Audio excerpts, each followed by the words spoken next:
Iran के विदेश मंत्री अब्बास अरागची इस वक्त इस्लामाबाद में हैं।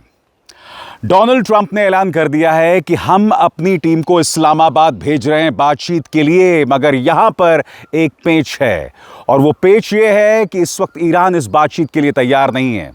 जी हां, व्हाइट हाउस ने पूरे गाजे बाजे के साथ ऐलान कर दिया है कि हम अपनी टीम भेज रहे हैं। हालांकि जो टीम जा रही है उसमें उपराष्ट्रपति जेडी वैंस नहीं हैं, उसमें स्टीव विटकॉफ और जेरेड कुशनर हैं, यानी कि ट्रंप के दामाद और स्टीव विटकॉफ इसमें हैं, मगर जेडी वैंस नहीं है, यानी कि बातचीत को पहले से ही डाउनग्रेड कर दिया गया है। ईरान ने साफ तौर पर कह दिया है कि हम इस वक्त बातचीत नहीं कर रहे हैं, मगर दिलचस्प बात यह है कि डोनाल्ड ट्रंप ने ऐलान कर दिया है कि साहब हम अपनी टीम भेज रहे हैं बातचीत के लिए। तो बड़ा सवाल यह दोस्तों कि क्या अमेरिका एक बार फिर जलील होगा, जैसे कि पिछली बार हुआ था। पिछली बार अमेरिका ने ऐलान कर दिया था कि जेडी वैंस जा रहे हैं इस्लामाबाद, मगर ईरान ने कह दिया था पहले हमारी शर्तों को पूरा करो। और अब भी ईरान ने स्ट्रेट ऑफ हॉर्मूज खोलने की अपनी शर्त दुनिया के सामने रखा है। वो शर्त क्या है दोस्तों, हमें उसके लिए इंतजार करना पड़ेगा, मगर सबसे पहले मैं आपको मंजर दिखाना चाहता हूं ईरान की सड़कों का। ईरान की जनता मानो थक नहीं रही है, हर रात वो सामने आती है, अपनी सरकार के पक्ष में जश्न मनाती है और अमेरिका को संदेश देती है कि हम किसी कीमत पर नहीं झुकने वाले हैं। देखा जाए उस नजारे को।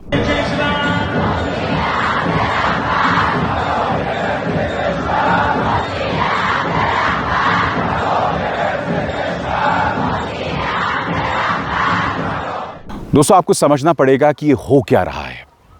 यानी कि डोनाल्ड ट्रंप अपनी तरफ से ऐलान कर देते हैं कि मैं बातचीत के लिए अपने दूत को भेज रहा हूं। ईरान कह रहा है कि नहीं साहब, पहले शर्तों पर बात की जाए, पहले बातचीत से पहले उन शर्तों को पूरा किया जाए, तभी बातचीत आगे बढ़ेगी।